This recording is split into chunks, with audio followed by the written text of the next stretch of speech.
चलिए सर, अब हम लोग स्टडी करने वाले हैं डुअल नेचर ऑफ पार्टिकल के बारे में। और डुअल नेचर ऑफ पार्टिकल के बारे में सबसे पहले किसने बताया? Albert Einstein. एल्बर्ट आइंस्टीन ने थ्योरेटिकली ये फाइंड आउट कर लिया कि पार्टिकल के पास दो टाइप के नेचर होते हैं, मतलब पार्टिकल में दो टाइप के नेचर होते हैं। कौन से सर? एक तो वो खुद का नेचर, पार्टिकल नेचर, और दूसरा उसमें एक नेचर और होता है जिसका नाम उन्होंने वेव नेचर दिया। एल्बर्ट आइंस्टीन ने सबसे पहले थ्योरेटिकली ये पता लगा लिया था कि पार्टिकल के पास दो नेचर होते हैं, उसी को हम लोग डुअल नेचर ऑफ पार्टिकल बोलते हैं। कौन से दो नेचर होते हैं? एक तो उसका खुद का नेचर, पार्टिकल नेचर, और दूसरा वेव नेचर। अच्छा, इन दोनों नेचर के बारे में आपको कुछ बातें पता होनी चाहिए। क्या? कि अगर कोई पार्टिकल की तरह ही मूव कर रहा है तो उसकी एनर्जी हम आइंस्टीन इक्वेशन से निकालते हैं, इज इक्वल टू mc²। पर अगर कोई पार्टिकल वेव की तरह मूव कर रहा है, किसकी तरह मूव कर रहा है? वेव की तरह मूव कर रहा है। तो एक बात बताओ, अगर कोई पार्टिकल वेव की तरह मूव कर रहा है तो वेव की वेवलेंथ भी होगी सर? बिल्कुल होगी। तो उसकी एनर्जी आइंस्टीन इक्वेशन से आप नहीं निकाल सकते, उसकी एनर्जी आप निकालोगे प्लांक्स इक्वेशन से, जो कि होती E is equal to H nu या sc/λ। क्लियर है? बिल्कुल सर। फिर जब आइंस्टीन ने ये बात बोल दी थी ना कि पार्टिकल के बाद दो टाइप के नेचर होते हैं, इसके बाद कई सालों बाद डी ब्रॉगली नाम के एक साइंटिस्ट आए 1924 में, और 1924 में उन्होंने बोला कि कोई भी पार्टिकल हो, वो चाहे छोटा हो चाहे बड़ा, अगर वो मूव करता है तो उसमें दोनों ही नेचर होंगे, पार्टिकल नेचर भी होंगे और वेव नेचर होंगे। कहने का मतलब है कि अगर हम भी एक पार्टिकल हैं, अगर हम भी दौड़ने लग जाए ना, मूव करने लग जाएं, तो हमारे अंदर भी दोनों नेचर होंगे, एक पार्टिकल नेचर भी और एक वेव नेचर भी। ऐसा डी ब्रॉगली का कहना था। और डी ब्रॉगली ने क्या किया? इन दोनों इक्वेशन को, या क्या तो इन दोनों नेचर को कंबाइन करके एक इक्वेशन दी, जिसको पढ़ते हैं हम लोग डी ब्रॉगली इक्वेशन। अब हम लोग उसी के बारे में स्टडी करने वाले हैं। क्या?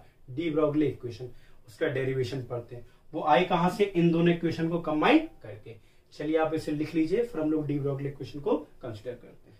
चलिए सर, अब हम लोग डिस्कस करने वाले हैं डी ब्रॉगली इक्वेशन के बारे में। जैसे कि आप सभी को पता है कि डी ब्रॉगली ने बोला था कि अगर कोई पार्टिकल मूव करता है, मतलब कोई भी मूविंग पार्टिकल है, तो उस पर दो टाइप के नेचर होते हैं, पार्टिकल नेचर और वेव नेचर। और डी ब्रॉगली ने उन्हीं दोनों नेचर को कंबाइन करके एक इक्वेशन ड्राइव की, जिसका नाम पड़ा डी ब्रॉगली इक्वेशन। तो चलिए सर, जानते हैं उन्होंने इक्वेशन को कैसे ड्राइव किया। ध्यान से देखिए, अभी हाल ही में हम लोगों ने पढ़ा है कि अगर कोई पार्टिकल की तरह मूव करता है तो उसकी एनर्जी किसके अकॉर्डिंग निकालते हैं? आइंस्टीन के अकॉर्डिंग। अकॉर्डिंग टू आइंस्टीन किसी पार्टिकल की एनर्जी कैसे निकालते हो? E is equal to mc²। ठीक है। और अगर वही पार्टिकल वेव की तरह मूव कर रहा है, किसकी तरह बेटा? वेव की तरह, तो उसकी एनर्जी किसके अकॉर्डिंग निकालते हो? प्लांक्स के अकॉर्डिंग, जो कि कितनी होती है? E is equal to H nu. हम सभी को पता है ये एनर्जी कब निकालते हो? जब वो पार्टिकल की तरह वेव करता है, और ये जब वो वेव की तरह वेव करता है, तब ये एनर्जी निकालते हो।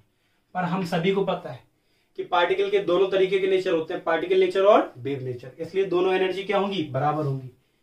mc² is equal to H nu. बेटा आप सभी को पता होना चाहिए, न्यू बराबर होता है c/λ। तो c से स्क्वायर इसका कट गया, तो mc बराबर बेटा आ गया h/λ, और लैम्डा बराबर बेटा क्या आ जाएगा? h/mc। पर एक बात बताओ बेटा, क्या हर कोई पार्टिकल लाइट की स्पीड से रिवॉल्व करता है? बिल्कुल नहीं करता। तो ये सिर्फ और सिर्फ इलेक्ट्रोमैग्नेटिक रेडिएशन के लिए इक्वेशन वैलिड है। इलेक्ट्रोमैग्नेटिक रेडिएशन का डुअल नेचर होता है। बिल्कुल सर, डुअल नेचर के लिए तो वैलिड है ही। और दूसरा, इलेक्ट्रोमैग्नेटिक रेडिएशन लाइट की स्पीड से ट्रेवल करती है, इस वजह से इलेक्ट्रोमैग्नेटिक रेडिएशन के लिए इक्वेशन वैलिड है। पर सर अगर हमें किसी पार्टिकल के लिए वैलिड करानी है तो आप C को रिप्लेस कर दो किससे? B से। B is the velocity of light, तो lambda is equal to h/mb। यहां पे लैम्डा क्या है? वेवलेंथ उस पार्टिकल की या उस वेव की जो पार्टिकल बना रहा है, और दूसरा h is the Planck constant, m is the mass of particle, b is the velocity of particle. Lambda को आप डी ब्रॉगली वेवलेंथ बोलो तो ज्यादा बेटर है, डी ब्रॉगली वेवलेंथ। ठीक है, कोई दिक्कत नहीं है। और h हमारा क्या है? Planck constant, m is the mass of particle, b is the velocity of particle. बेटा हम इसको ऐसे भी लिख सकते हैं, h/p, m into B, mass into velocity बराबर क्या होता है? मोमेंटम। तो हम इसको h/p भी लिख सकते हैं। कोई दिक्कत सर? बिल्कुल दिक्कत नहीं। एक बात याद रखना कि अगर किसी का मोमेंटम है तो इसका मतलब उसमें पार्टिकल नेचर है, और अगर किसी में वेवलेंथ है तो समझ लेना वेव नेचर है। तो एक बार बताओ, इससे हम लोग एक चीज बोल सकते हैं, बताओ क्या, जरा ध्यान से देखना। Lambda is equal to h/p, इसका मतलब समझ रहे हो आप, h तो कांस्टेंट है, lambda inversely proportional to 1/p। Lambda क्या रिप्रेजेंट करती है कि पार्टिकल में वेवलेंथ है, वेवलेंथ मतलब वेव नेचर है, तो लैम्डा रिप्रेजेंट करती है बेटा वेव नेचर को, वेव नेचर। और अगर किसी का मोमेंटम है तो वो पार्टिकल नेचर को सपोर्ट करता है। किसको? नेचर को, पार्टिकल नेचर। कहने का मतलब आप समझे, कहने का मतलब ये है कि वेव नेचर और पार्टिकल नेचर दोनों एक दूसरे के इनवर्सली प्रोपोर्शनल होते हैं। अगर किसी पार्टिकल में पार्टिकल नेचर ज्यादा होगा तो उसका वेव नेचर कम होगा, और अगर किसी पार्टिकल में वेव नेचर ज्यादा होगा तो उसका पार्टिकल नेचर कम होगा। ऐसा नहीं हो सकता वो पार्टिकल की भी तरह भी बहुत अच्छे से बिहेव करे और वेव की तरह। अगर वेव नेचर ज्यादा होगा तो पार्टिकल नेचर अपने आप उसमें कम होगा, और ये वाला नेचर ज्यादा होगा तो ये वाला नेचर कम होगा। क्लियर है सर? बिल्कुल। एक चीज और, इस इक्वेशन से आपको लग रहा है lambda is equal to h/mv। अगर बेटा अगर हम सोचो s तो कांस्टेंट है, अगर हम वेलोसिटी भी कांस्टेंट कर दें तो lambda inversely proportional to m हो गया। बिल्कुल हो गया। इसका मतलब क्या है? इसका मतलब बेटा ये है कि अगर हम मास बढ़ा दें तो वेवलेंथ क्या हो जाएगी? कम, और मास कम कर दें तो वेवलेंथ क्या हो जाएगी? ज्यादा। एक बात आप और बताओ कि हम वेवलेंथ को कब मेजर कर सकते हैं? बेटा वेवलेंथ को आप एक्यूरेटली तभी मेजर कर सकते हो जब वेवलेंथ की वैल्यू ज्यादा हो। तो देखो, अगर किसी सब्सटेंस, किसी पार्टिकल का मास बहुत ज्यादा है तो उसकी वेवलेंथ बहुत कम होगी बेटा। अगर किसी पार्टिकल का मास बहुत ज्यादा है तो उसकी वेवलेंथ बहुत कम होगी, और इतनी कम होगी आप उसको सिग्निफिकेंटली मेजर नहीं कर सकते, एक्यूरेटली मेजर आप नहीं कर पाओगे। अगर किसी का मास कम है तो उसकी वेवलेंथ ज्यादा आ रही है। कहने का मतलब होता है जो छोटे छोटे पार्टिकल होते हैं जैसे इलेक्ट्रॉन, प्रोटॉन, न्यूट्रॉन, इनका मास तो बहुत कम होता है, तो उनकी वेवलेंथ ज्यादा होगी। वेवलेंथ ज्यादा होने का मतलब बेटा उन्हें वेव कैरेक्टर, वेव नेचर उनमें ज्यादा होगा। कहने का मतलब समझ में आया? हम इससे एक कंक्लूजन निकाल सकते हैं कि for very microscopic particle, for very microscopic particle, microscopic particle समझते हो जो बहुत छोटे होते हैं, इलेक्ट्रॉन, प्रोटॉन और neutron, lambda can be measured accurately या सिग्निफिकेंटली कह दो, आराम से हम उसे मेजर कर सकते हैं। ठीक है, याद रखना अगर पार्टिकल बहुत छोटा है तो उसकी वेवलेंथ बहुत ज्यादा होगी। छोटा होने का मतलब उसका मास बहुत कम है तो उसकी वेवलेंथ बहुत ज्यादा होगी। वेवलेंथ ज्यादा होने का मतलब उसकी वेवलेंथ को हम आराम से मेजर कर सकते हैं। पर अगर मान लो जैसे ये चौक है तो इस चौक का तो मास होगा बहुत, इलेक्ट्रॉन के कंपैरिजन में तो बहुत ज्यादा होगा। इलेक्ट्रॉन का माइनस में होता है, इसका तो प्लस में होगा, तो इलेक्ट्रॉन के कंपैरिजन में इसका मास बहुत ज्यादा होगा। ठीक है, तो अगर हम इसको मूव कराएं तो इसमें वेव नेचर होगा, और उसकी वेवलेंथ को अगर हम निकालें तो वेवलेंथ की वैल्यू बहुत कम आती है बेटा। आप ट्राई कर लेना, आप अपनी वेवलेंथ निकाल लेना। आप मान लो किसी स्पीड से रिवॉल्व मूव कर रहे हो और आपका वजन रख देना फॉर्मूले में lambda is equal to h/mv में, और जिस स्पीड से आप मूव कर रहे हो वो स्पीड रख देना, तो जो आपकी वेव नेचर आएगा, वेवलेंथ आएगी, वो बहुत कम आएगी। उस वेवलेंथ को आप मेजर नहीं कर सकते, तो वहां वेव नेचर निग्लेक्ट कर देते हैं। तो ऐसा कहा जाता है कि ये इक्वेशन सिर्फ और सिर्फ माइक्रोस्कोपिक पार्टिकल के लिए वैलिड होती है, मैक्रोस्कोपिक पार्टिकल के लिए इस इक्वेशन का कोई मतलब नहीं होता। एक तरीके से ऐसा कहें कि मैक्रोस्कोपिक पार्टिकल जब मूव करते हैं तो उनमें वेव नेचर होता तो है पर बहुत कम होता है, नेग्लिजिबल होता है, इस वजह से उनके वेव नेचर को निग्लेक्ट कर देते हैं। क्लियर है? डी ब्रॉगली कहते थे कि पार्टिकल मूव करेगा तो उसमें दोनों ही नेचर होंगे, वेव नेचर और पार्टिकल नेचर, पर इन्होंने ये नहीं बताया कि कितना वेव नेचर कितना पार्टिकल नेचर। जब उन्होंने इक्वेशन दी, उस इक्वेशन से हम लोगों ने कंक्लूजन निकाला तो ये पता चला कि अगर किसी भी पार्टिकल का मास बहुत कम है तो उसकी वेवलेंथ ज्यादा होगी, और उस वेवलेंथ को हम लोग आराम से मेजर कर सकते हैं, मतलब उसके वेव नेचर को हम लोग कैलकुलेट कर सकते हैं। पर अगर पार्टिकल का मास बहुत ज्यादा हुआ तो उसकी वेवलेंथ बहुत कम होगी, मतलब उसका वेव नेचर बहुत कम होगा। क्लियर है? तो उसको आप मेजर नहीं कर पाओगे। आया नहीं आया तो बताओ। सबसे ज्यादा वेव नेचर और पार्टिकल नेचर किसमें होगा सर? होगा किसमें? छोटे छोटे पार्टिकल में, और उसी के लिए इक्वेशन ये वैलिड होती है। आ गया नहीं आ गया सर? बिल्कुल। तो डी ब्रॉगली इक्वेशन को H/mb भी लिख सकते हैं, H/p भी लिख सकते हैं बेटा। एक फॉर्म में हम इसको और रिप्रेजेंट कर सकते हैं, वो फॉर्म भी हम लोग देख लेते हैं। क्लियर है? चलिए सर देख लेते हैं। आप इसे लिख लीजिए, उस फॉर्म को भी देख लेते हैं ध्यान से। देखिए बेटा, अभी तक हम लोगों ने ये पढ़ा कि lambda is equal to H/mb होता है और H/p होता है, यही तो पढ़ा। इसको हम दो और फॉर्म में रिप्रेजेंट कर सकते हैं। एक फॉर्म और देख लीजिए सर। क्या? आप सभी को पता है काइनेटिक एनर्जी बराबर हाफ mv² होता है। आप डायरेक्ट फॉर्मूला याद कर लीजिए, मैं आपको ड्राइव करके बता दे रहा हूं, पर आप डायरेक्ट फॉर्मूला ही याद करना, ठीक है? तो एक बात बताओ, इसमें अगर हम ऊपर नीचे मास का मल्टीप्लाई करते हो, मास का डिवाइड करते हैं, तो क्या हो जाएगा? m²b²/m। सर बिल्कुल। अच्छा बताओ, mb को क्या बोलते हैं? मोमेंटम। तो इसको हम ऐसे लिख सकते हैं सर, बताओ, mb का whole square upon 2m। Sir बिल्कुल। और यहां पे काइनेटिक एनर्जी। mb को क्या बोलते हैं? मोमेंटम। मतलब p²/2m is equal to ke, मतलब p² बराबर 2m इंटू ke, या p बराबर √2m ke। हुआ नहीं हुआ? तो देखो एक इक्वेशन और आ गई सर, बताइए क्या? H/p की वैल्यू बेटा क्या आ गई? √2m ke। सर ये वाला फॉर्मूला कब लगाना है? जब आपको पार्टिकल की मास दिया जाए और उसकी काइनेटिक एनर्जी दिया जाए, तब हम लोग को ये वाला फॉर्मूला निकालना है, मतलब ये वाला फॉर्मूला अप्लाई करना है। ये वाला कब? जब पार्टिकल का मोमेंटम दिया जाए, तब हम लोग को ये वाला फॉर्मूला अप्लाई करना है, lambda is equal to H/p। और ये जब उसका मास और वेलोसिटी दी जाए, तब हम लोग ये वाला फॉर्मूला अप्लाई करेंगे। क्लियर है? सर एक आध और फॉर्मूला है क्या? बिल्कुल है। अगर electron, if electron is accelerated from rest under potential difference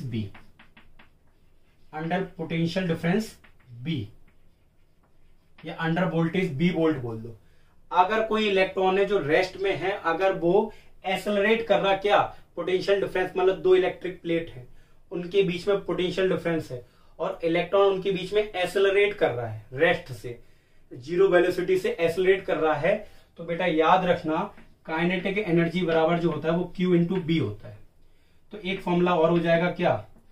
H/√2m into Q into B. आया नहीं आया सर? बिल्कुल आ गया। आ गया नहीं आ गया? बिल्कुल आ गया सर। चलिए, तो एक इक्वेशन हमारी ये भी होगी, और एक हम लोग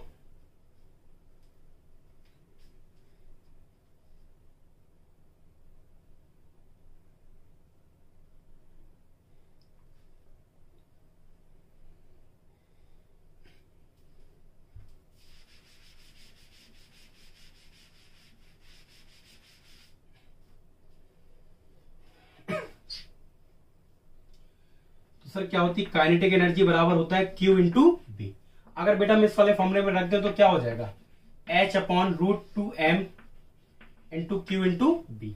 अगर इसको आपको H की वैल्यू फिक्स रहती, M की वैल्यू फिक्स रहती, इलेक्ट्रॉन के लिए अगर हम बोले H फिक्स, H तो फिक्स रहती है, इलेक्ट्रॉन के लिए M भी फिक्स रहेगा और चार्ज भी फिक्स रहता, तो हम इस फॉर्मूले को एक फॉर्म में और रिप्रेजेंट कर सकते हैं, 150/B एंगस्ट्रॉम। क्लियर है? B is the potential difference. तो आप 1, 2, 3 और 1, 4 में से किसी भी फॉर्मूले को अप्लाई करके आप डी ब्रॉगली की वेवलेंथ निकाल सकते हैं। कौन सा फॉर्मूला अप्लाई करेंगे डिपेंड करता है कि कौन सा डाटा आपको गिवन है। आ गया नहीं आ गया सर? बिल्कुल। ज्यादातर आपको इसी पे क्वेश्चन मिलेंगे, ये वाला क्वेश्चन बहुत ही रेयर ऑफ द केस में मिलेगा। आ गया नहीं आ गया सर? बिल्कुल आ गया। तो चलिए एक दो न्यूमेरिकल लगा लेते हैं, फिर नेक्स्ट टॉपिक हाइजेनबर्ग का पढ़ते हैं। ठीक है सर? चलिए सर, अब हम लोग पहले क्वेश्चन को सॉल्व करते हैं डी ब्रॉगली इक्वेशन से रिलेटेड। पर न्यूमेरिकल को लगाते समय आपको फॉर्मूला याद होना चाहिए, और दूसरा यूनिट का विशेष ध्यान रखें। यूनिट की थोड़ी भी गड़बड़ी हुई तो आपका न्यूमेरिकल में जो आंसर आएगा वो क्या हो जाएगा? गलत। तो चलिए सर क्वेश्चन को लगाते हैं। क्वेश्चन है calculate the D Broglie wavelength, मतलब आपको क्या निकालना है? लैम्डा निकालना है। चलिए, ऑफ गोल्फ बॉल ऑफ 100 ग्राम मास आपको 100 ग्राम दे रखा है, travelling with 100 kilometre per hour speed का मतलब भी 100 kilometre per hour. Kilometre per hour को आप सेकंड में, मीटर पर सेकंड में चेंज कर सकते हो सर? बिल्कुल। किलोमीटर को मीटर में कितने में चेंज करते हैं? अरे 1 किलोमीटर में 1000 मीटर होते हैं ना लाइक को, बिल्कुल सर। और हावर को सेकंड में चेंज करना हो 3600 हो गया। हावर को पहले मिनट में कर लो, फिर सेकंड में कर लो, 3600 का मल्टीप्लाई करना पड़ेगा। अगर ये मीटर में है, ये सेकंड में, तो मास किस में होना चाहिए, किलोग्राम में, MKS सिस्टम। तो ये किलोग्राम में कैसे होगा, ग्राम को किलोग्राम में करना हो तो 1000 का डिवाइड, तो 0.1 किलोग्राम। आ गया नहीं आ गया सर, बिल्कुल आ गया, बिल्कुल आ गया। अब हम लोग क्वेश्चन को करते हैं। सर क्या करते हैं क्वेश्चन को, ध्यान से देखिए। Lambda m is equal to क्या होता है, h/m। यही तो फॉर्मूला पढ़ा है हम लोगों ने, बिल्कुल। मास गिवन है, वेलोसिटी गिवन है, तो यही फॉर्मूला लगाएंगे। h की वैल्यू आपको पता होनी चाहिए, 6.6 इंटू 10 की पावर -34, ठीक है, -34। और आप बताओ m की वैल्यू कितनी गिवन है, 0.1 किलोग्राम। और b की वैल्यू कितनी गिवन है सर, 100 इंटू 1000। और 3600 अपॉन में होता तो ऊपर चला जाएगा। आप इसको सॉल्व करोगे बेटा तो 237.6 इंटू 10 की पावर माइनस का 36 आ जाएगा। कोई दिक्कत है? और यही इसका क्या है, आंसर है। आप सॉल्व करें ना, इतना ही आएगा, लगभग इतना आएगा, थोड़ा बहुत इधर उधर हो सकता है, आगे नहीं आगे। मेन चीज होती है ना कि आपको क्वेश्चन लगाना आना चाहिए। पर इसका मतलब ये नहीं कि हमारा आंसर गलत आ जाए, वो चल जाएगा, पर आपका आंसर गलत नहीं आना चाहिए, ठीक है। नहीं तो टीचर फिर क्या करता है, गलत ही कर देता है, वो स्टेप वाइज मार्क नहीं करता है। आ गया नहीं आ गया सर, एक क्वेश्चन और लगा लेते हैं, फिर आपके सारे डाउट्स क्लियर हो जाएंगे। चलिए सर, ध्यान से चलिए सर, हम लोग 2 क्वेश्चन और कर लेते हैं, इसके बाद आपके सारे डाउट्स क्लियर हो जाएंगे। चलिए सर, वो क्वेश्चन क्या है, पहला क्वेश्चन है ये कि an electron is accelerated from rest under potential of 6 volt. देखिए 6 वोल्ट क्या है, पोटेंशियल दिया गया आपको, पोटेंशियल मतलब बी दिया गया आपको कितना, 6 वोल्ट। कैलकुलेट वेवलेंथ, इसका फॉर्मूला मैंने आपको बताया था सर, बिल्कुल बताया था। और एक फॉर्मूला बताया था, lambda is equal to 150/b angstrom में, सर बिल्कुल। तो आपको पता है लैम्डा निकालना है, और बी की वैल्यू बेटा कितनी है, 6 है एंगस्ट्रॉम। आप करोगे इतना, कितना आ जाएगा, √25। और √25 को क्या लिख सकते हो, 5 एंगस्ट्रॉम, आपका आंसर आ गया। कोई दिक्कत, ये तो बहुत ही आसान है। आपको वैल्यू दी गई, उससे आप पता लगाओगे कि आपको कौन सा फॉर्मूला लगाना है। चलिए सर, एक क्वेश्चन और लगा लेते हैं। क्वेश्चन है calculate the momentum of a particle, मतलब आपको क्या निकालना है, पी निकालना है। Which as a de Broglie wavelength, मतलब आपको लैम्डा गिवन है 2.5 इंटू 10 की पावर माइनस का 10 मीटर। बहुत आसान है। मोमेंटम के टर्म में लैम्डा का फॉर्मूला क्या होता है, h/p। तो p बराबर क्या हो जाएगा, h/लैम्डा। h क्या है, 6.6 इंटू 10 की पावर -34। और ये लैम्डा 2.5 इंटू 10 की पावर -10, ठीक है। जब बेटा आप इसको सॉल्व करोगे तो आंसर आपका जो आएगा 2.65 इंटू 10 की पावर -24 किलोग्राम मीटर पर सेकंड, ये आंसर आ गया इसका। आप सॉल्व कर लेना, इतना ही आएगा। आ गया नहीं आ गया सर, बिल्कुल आ गया, बहुत ही आसान है। तो वैल्यू किसकी दी गई, इसके बेसिस पे हमें उसका फॉर्मूला निकालना है, मतलब लगाना है। आ गया नहीं आ गया। अब हम लोग नेक्स्ट टॉपिक को कंसीडर करेंगे नेक्स्ट लेक्चर में। सी यू टुमारो।